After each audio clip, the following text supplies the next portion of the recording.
Good morning, good morning, everyone. Very stupid o'clock to one and all. Welcome to another episode of Smelling Tea. I am your host, Tiffany Daniels, and we're going back to that horrible world known as the JRC. But before we get going, a few usual disclaimers, and the ever so often talking about personal life. Okay, so first off, so work sent us one of these Hershey kits to make a gingerbread house, right? Let me tell you why this is a nightmare for an autistic person. All right. First off, we all know I have my cat, yes? So what is my first thought? There is a box. Mommy's going to be making something that looks like an animated box with a lot of things to wrap around, right? So while I'm doing this, and there is a cat in the living room, and no, folks, there is really no logical place that I would be able to pull him that he hasn't already managed to get out of before. I have a feeling that me trying to put it together while on webcam with the rest of my team, my sales team, more than likely he's gonna somehow channel Godzilla and, destroy the freaking gingerbread house.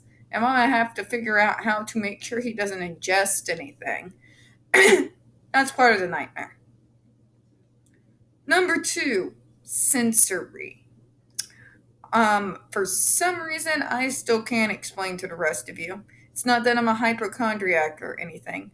I just don't like the feeling of sticky things on my hands. It drives me nuts. Nuts. And when I get, yeah, no, let's just not go there. We'll not go into deep descriptions of what happens when, that particular trigger goes off. And what do you do when you deal with gingerbread houses? You deal with sticky things, whether you get icing on your hand or a little bit of stickiness from the candy from decorating the house. Oh, and it gets better. That's right, there's more. So, the only thing we have to stick things together is freaking icing, okay? And because, again, cat, I couldn't exactly, put together a frame last night without, having the cat go insane. So I'm going to have the dubious fun of trying to get that thing to stand and decorate it all at the same time. So, yeah. And I'm all out of kava. That makes it even worse. So today should be pretty interesting. Pray for me. Pray for me. Anyways, now that I've ruined, any fun you might have had in putting together a gingerbread house, the usual disclaimers. First off, you are going to see the link to this DPPC investigation into the event of September the 7th, 2016, right there in the description box alongside the other pertinent links to the Stop the Shocks campaign, including Autistic Koya's massive archive on the subject. Also, folks, 10 plates. You know what to do. Sign your name, click on your senator. Takes less than 2 minutes, and we have stupid proofed it, folks. Us and ASAN, we have stupid proofed these 10 plates, okay? Stupid proofed them. So please sign your name, click on your senator. We are trying to end seclusion, improper restraints, and adverse therapies in schools. It kills people every single year. Okay, folks? All right. Also, trigger warning, when we talk about the JRC, you're going to hear vivid descriptions of and catch clips of surveillance footage of peoples with disabilities being tortured and abused. If you have young children present, please use your headphones, all right? Okay, it is 3:14 a.m., stupid o'clock in the morning, and I'm already agitated thinking about this goddamn gingerbread house. So, if I stumble over my words this morning, or just go off into explicitives, or start ranting about this stupid freaking gingerbread house in the middle of this video, my apologies in advance, alright? All right, good. We're going back to where we left off yesterday. We are on page 5 of the incident here, where the page is mostly blacked out. There are multiple LABs and allegations are substantiated, some of them but not on others, explain. Not applicable. Okay, so let's go further in here. We are on page 6. It does not appear that the abuse report constitutes a malicious false report. Well, hey, at least there's that, considering they victim blamed the poor kid through the entirety of this report. Now they're at the end, they're going to say, oh, but it wasn't a false report. Really? What are you going to tell me then? The kid misunderstood? Yeah. But it's understandable, though, because she's hit staff before. You treat me like you treat those kids in your quote unquote behavioral programs, you better bet I would be stepping up. I don't start the fights, folks, I just finish them. As I was taught. Moving on. Protective service action taken and or recommended required when abuse is substantiated. In all substantial cases, the agency providing protective services to the ALV should ensure that ALV is provided with access to therapeutic supports that are appropriate to ALV's individual situation and needs. Oh, you really think the JRC is going to do that? They are notorious for not letting people see shrinks, folks. ALV received medical evaluation and ice. Her injury has since healed. Oh, because that makes it better. JRC should appropriately address ALAB's behavior, and he should no longer work with ALV. Well, here's my suggestion. Just a thought.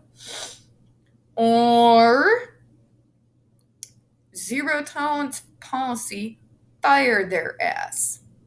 Maybe it's the Missouri coming out in me, but out here we have a zero tolerance policy, whether it be in mental health or more in a medical setting. If you treat a patient the way this patient was treated, especially when you have an eyewitness telling you exactly what happened and you got camera footage, your ass is terminated, period, pending other actions that might be taking place due to the state. Just saying. JRC should appropriately address ALAB, blah blah.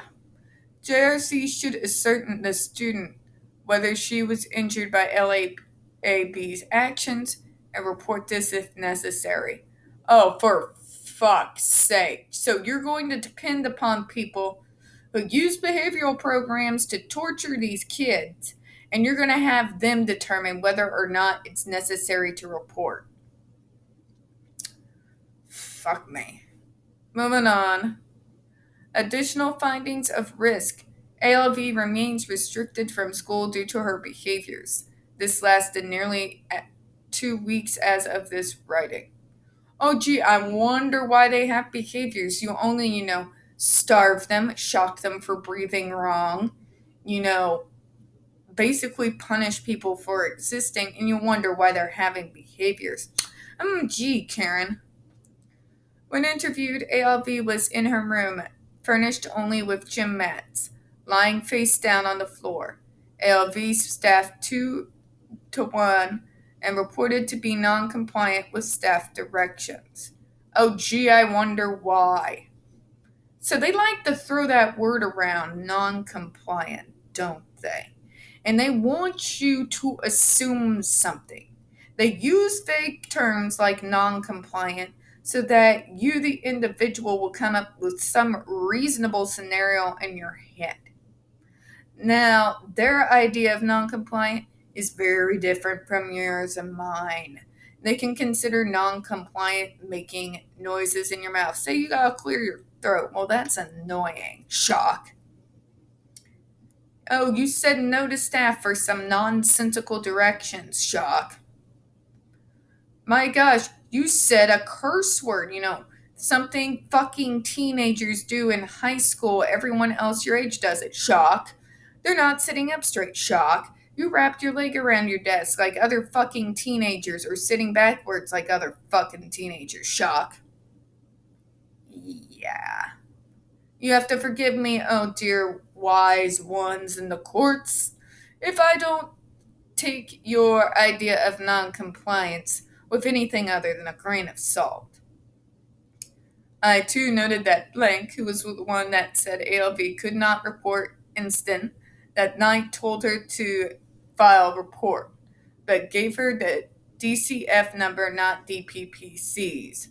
Further, Blank, who assessed ALV, noted in report that ALV said staff had hit her in the lip, yet only documented that ALV's treatment team and DVR monitoring staff were made aware of the incident. Gee, I wonder why. Many staff reported that I too should not have had ALV sitting at the in-house DVR monitoring station with her, as this is against policy.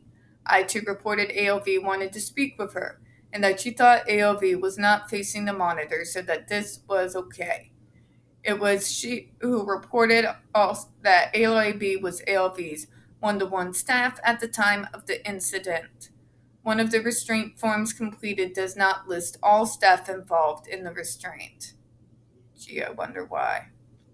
Additional recommendations and or actions already completed, required when additional risk is identified. Okay. JRC reports that there is a teacher assigned to ALV's residence when she is restricted there due to behavior.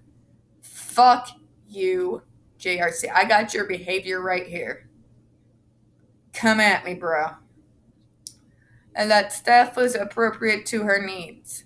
Sure they were. JRC should review this case with the Departments of Early Education and Care and Elementary and Secondary Education to ensure ALV's restriction to her residence did not violate any of their regulations regarding restraint and seclusion or access to education. You have to forgive me if I don't trust fucking public schools for 5 seconds to know what's proper when it comes to restraint. Public schools have killed kids every fucking year with proper restraints, especially in Massachusetts. So you're going to have to forgive me if I don't trust those fuckers to, look to the safety of the student.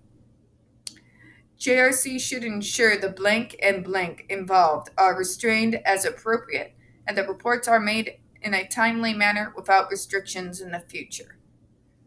Yeah, God forbid we get up, haul up, and fucking punch you in the fucking face for torturing us. JRC should retrain and or discipline these staff as appropriate. Gotta love the second, third, fifth, sixth, 10th, millionth chances they give their fucking staff. JRC should ensure that the staff is appropriately trained in filing out required paper. What is these people's fucking obsession with paperwork? Paperwork does not undo abuse, people. God.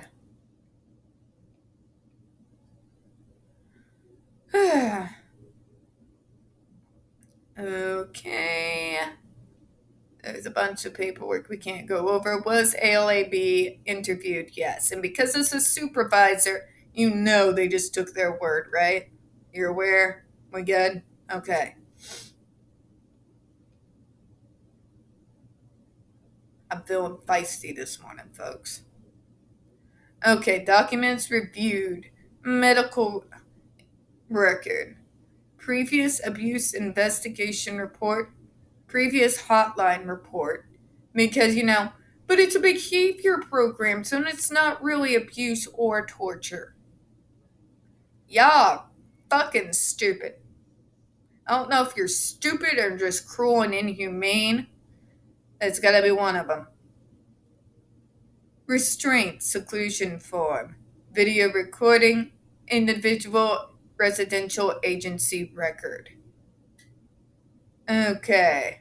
Referred to district attorney? No. Was a criminal investigation conducted? No. There should have been a criminal investigation done on this place a long goddamn time ago. Were criminal charges filed? No. Alright, folks, and that concludes The September incident. So, what did we learn, boys and girls? And if it's a lower staff, JRC will 100% do whatever they have to cover their ass and put all the blame on the staff. If it's one of their supervisors, they're going to bend over backwards and blame the student and talk about their behaviors. They are masters, absolute masters of victim blaming. And because there is so much ignorance in regards to autism and mental health, people just buy it. But they're out of control. Who says? Who says they're out of control? The JRC. Why are they out of control? You see what I mean? Nobody thinks anymore. They just buy whatever anybody's telling them instead of doing their own damn research. So here we are. And on those fun thoughts this morning, we're going to go ahead and close out. We don't get very many views on this channel.